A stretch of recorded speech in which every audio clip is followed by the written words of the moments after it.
এর আগে কাহিনী যেখানে শেষ হয়েছিল তারপর থেকেই আবার কাহিনী শুরু হয়। এর আগে আমরা দেখেছি যে অমরেন্দ্র বাহুবলী কি করে কালকেয়াদের হাত থেকে নিজের রাজ্য মহিষ্মতিকে বাঁচিয়েছিল, আর তারপরই রাজমাতা শিবগামিনী বাহুবলীকে মহিষ্মতির নতুন রাজা ঘোষণা করেন। এরপর কিছুদিন কেটে গেছে, আর মহিষ্মতি রাজ্যে প্রত্যেক 25 বছর অন্তর একটা বড় যজ্ঞ হয়, আর সেই যজ্ঞরই আয়োজন করা হয়। আর এরপরই রাজমাতা বাহুবলীকে বলেন যে তার রাজ্য অভিষেক হওয়ার আগে বাহুবলীকে একবার দিক নির্দেশনে বেরোতে হবে, আর বাহুবলীর সঙ্গে কাটাপ্পাও যান। আর এর মধ্যে রাজমাতা শিবগামিনী বাহুবলীর জন্য একজন যোগ্য রানীর সন্ধান করতে থাকেন। অন্যদিকে আমরা ভল্লাল দেবকে দেখি যে কিনা মহিষ্মতি রাজ্যের সিংহাসন থেকে বিতাড়িত হয়ে মনে মনে ভীষণই ক্ষুব্ধ, কিন্তু সে নিজের মা শিবগামিনীর সামনে এটা প্রকাশ করতে দেয় না। আর শিবগামিনী মনে করতেন যে তার ছেলে ভল্লাল দেবের ভীষণই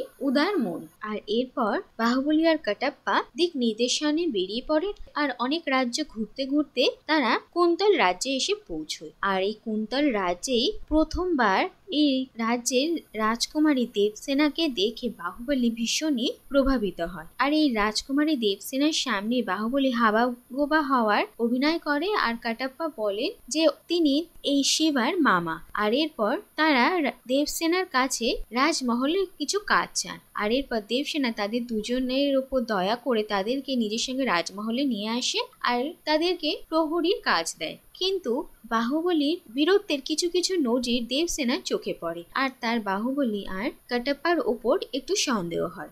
যাই হোক, এরই মধ্যে ভল্লাল দেব আর তার বাবা বিজ্জল দেব গুপ্তচরের মাধ্যমে এটা জানতে পারেন যে বাহুবলী আর কাটাপ্পা এই সময় কুন্তল রাজ্যে রয়েছে, আর বাহুবলী রাজকুমারী দেবসেনার সামনে বোকা হওয়ার নাটক করছে। আর এরপর ভল্লাল দেব যখন রাজকুমারী দেবসেনার ছবি দেখে তখন সেও দেবসেনার সৌন্দর্যে মোহিত হয়। আর এরপর ভল্লাল দেব এটা জেনেও যে বাহুবলী দেবসেনাকে পছন্দ করে, সে শিবগামিনীর সামনে এই প্রস্তাব রাখে যে সে কুন্তল রাজ্যের এই রাজকুমারীকে বিয়ে করতে চায়। আর তারপর শিবগামিনী ভল্লাল দেবকে কথা দেয় যে দেবসেনার সঙ্গে তার বিয়ে হবে। এরপর শিবগামিনী অনেক সোনা গয়না উপহার দিয়ে তাদের একজন দূতকে পাঠায় দেবসেনা আর ভল্লাল দেবের বিয়ে প্রস্তাব দিয়ে, কিন্তু সেই দূত রাজ পরিবারের সামনে এত অসভ্যতা করে যে দেবসেনা তাকে অপমান করে সেখান থেকে চলে যেতে বলে। আর শিবগামিনী যখন একথা জানতে পারেন তখন তিনি ঠিক করেন যে তিনি কুন্তল রাজ্যের ওপর আক্রমণ করবেন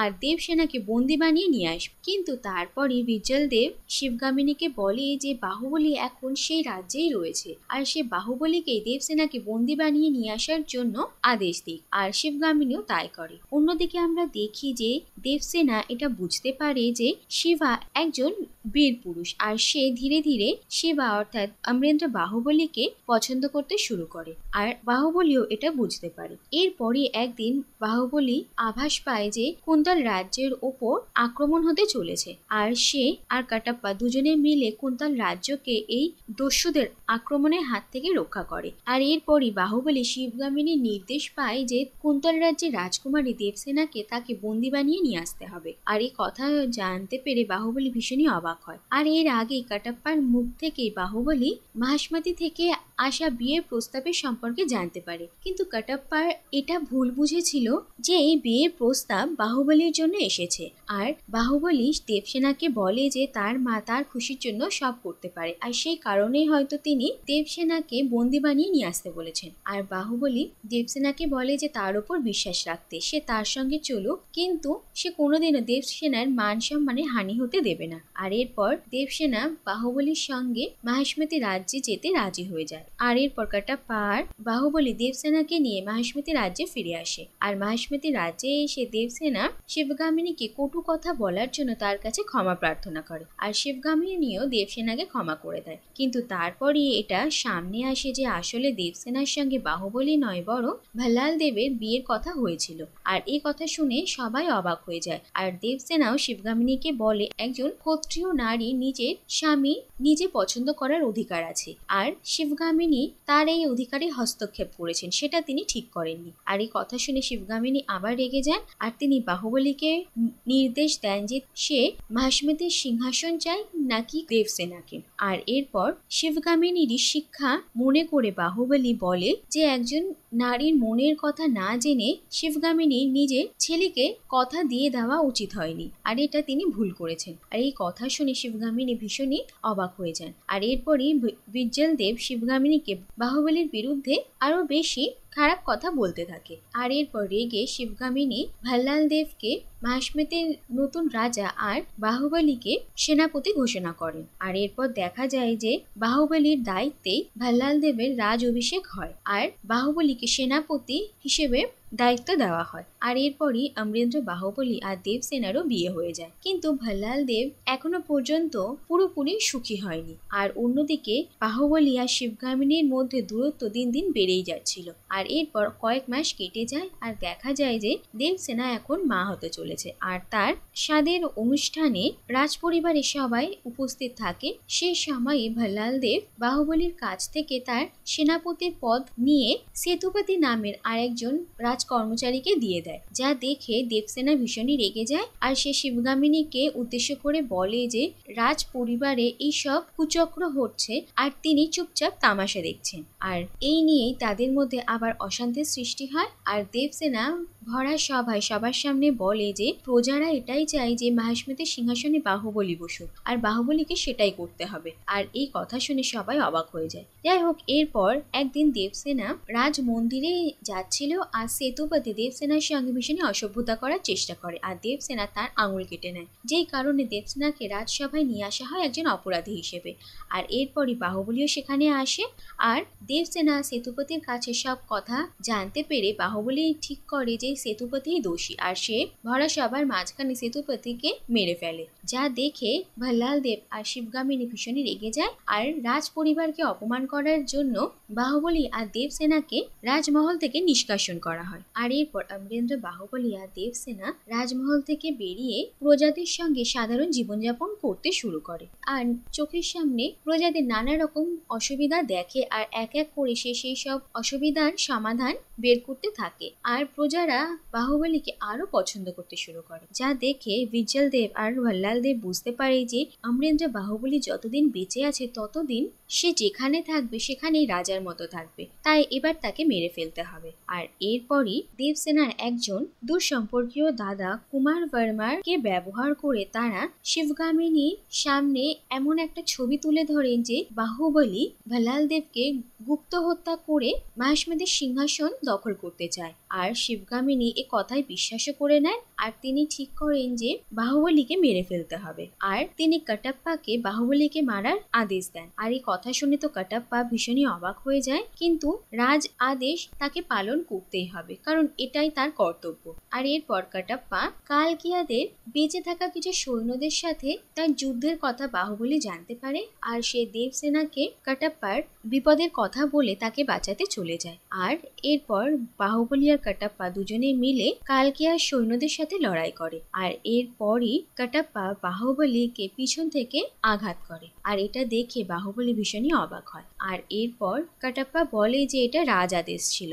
আর মৃত্যুর আগে অমরেন্দ্র বাহুবলী কাটাপ্পাকে তার মা শিবগামিনীর খেয়াল রাখতে বলে যায়। আর এরপর বাহুবলীর মৃত্যু হয়। আর তারপরই সেখানে ভাল্লাল দেব আসে আর সে এক এক করে তার সমস্ত রাগ বাহুবলীর উপর বের করতে থাকে।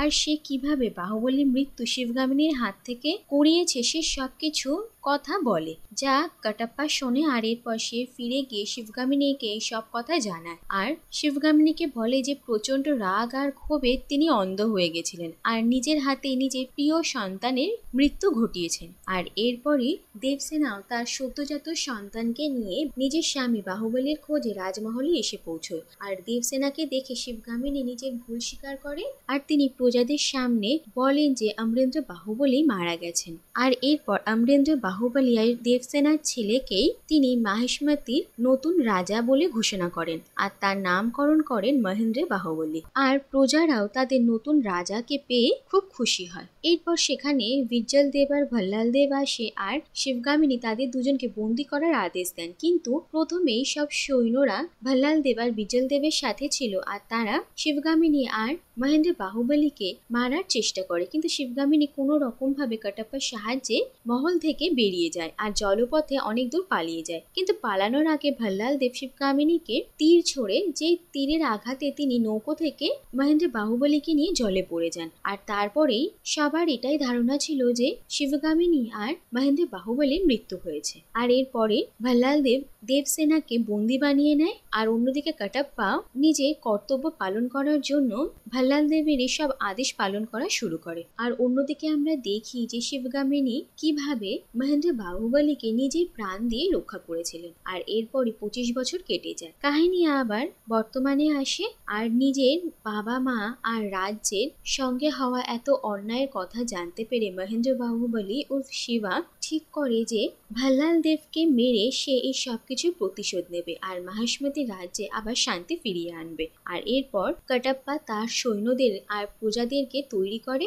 আর তারা সবাই ভাল্লাল দেবের বিরুদ্ধে যুদ্ধের জন্য প্রস্তুতি নেয়। এরপর তারা সবাই মাহিষ্মতি রাজ্যে ফিরে আসে, আর ভাল্লাল দেব আর বিজল দেব অমরেন্দ্র বাহুবলীর রূপ দেখে অবাক হয়ে যায়। আর এরপরই বিশাল বড় যুদ্ধ শুরু হয়। আর অন্যদিকে দেবসেনা 25 বছর পর আবার সেই যজ্ঞ করছিল, আর এই যজ্ঞ যদি একবার সম্পূর্ণ হয়ে যায় তাহলে তাদের জিত সুনিশ্চিত। অন্যদিকে ভাল্লাল দেব নিজে হাতে বাহুবলীকে মারার জন্য অপেক্ষা করছিল। আর এরপর মহেন্দ্র বাহুবলী আর ভাল্লাল দেবের মধ্যে সংঘর্ষ হয়। প্রথমে ভাল্লাল দেব মহেন্দ্র বাহুবলীকে অনেক জখম করে দেয়, কিন্তু শেষ পর্যন্ত মহাদেব আর নিজের পিতা অমরেন্দ্র বাহুবলীর আশীর্বাদে মহেন্দ্র বাহুবলী ভাল্লাল দেবকে পরাস্ত করে।